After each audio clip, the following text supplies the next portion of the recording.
शुभ सकाळ तृतीय श्रेणी विज्ञान कलांश को स्वागत। पिला माने तुमको विभिन्न प्रसंग विषय आलोचना करी। आज आम अन्य एक प्रसंग को जीवा। अच्छा पिला माने तुमको शोष लगे तुम कौन पियो? जल। ताले आज से जल प्रसंग को जीवा। आम जल आमर बहुत दरकार आसे नुहे कि जल को आम पीबारे, खाद्य प्रस्तुत करिबारे, नित्यकर्म आम निजर करिबारे जल को व्यवहार करूँ। ताले जल को कोपरी किभली भाव में व्यवहार करूँ तार कथा आम जानिबा। प्रथम कथा है जल को आम पीबारे व्यवहार करूँ, खाद्य तैयारी करिबारे जल को व्यवहार करूँ, आम नित्यकर्म करिबारे गाधेइबा, दांत घसीबा, लाट्रिन जीवा एसबू कार्य आम जल को व्यवहार करथाउ।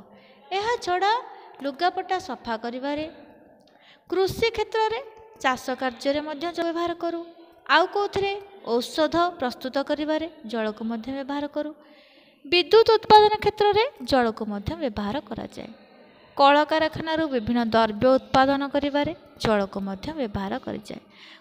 यह छड़ा जदि आम कौन सी जगार निआं लगी जाए जल को आम व्यवहार कर निआं को लिभाई थाउ। यह छड़ा जल द्वारा आमर खाद्य हजम हुए, आम शरीर में रक्त चलाचल होता है।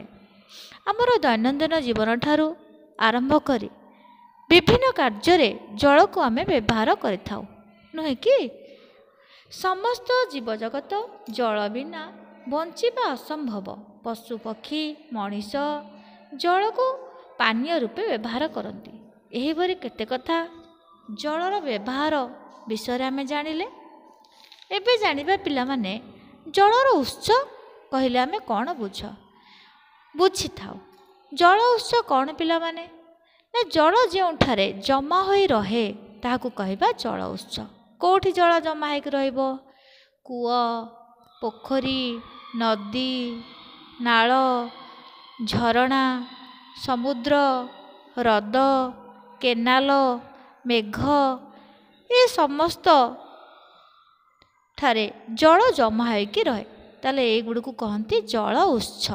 ताले तुम गोटे एक नंबर प्रश्न पड़े जोठारे जल जमा होई रहे एक पदरे प्रकाश कर। तुम ये कौन लिख?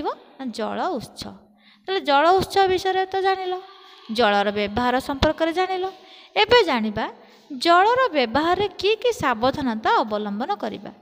पिला माने जेहेतु जल ही जीवन, जल बिना आमे बंची परिबा नहीं, कौनसी उद्भिद कि प्राणी जल बिना बंची परिबे नहीं।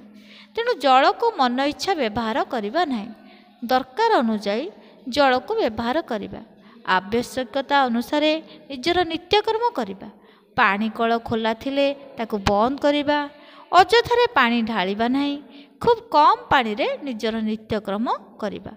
ए समस्त जदि आम व्यवहार करिबा जल व्यवहार आम ये सब सावधानता अवलंबन करिबा, आमे निश्चिंत दिने ना दिने जल संकट रक्षा पाइबा। ए थिला जलर व्यवहार विषय। आशा यह मन दे पढ़िब आउ अभ्यास करिब। भारत माता की जय।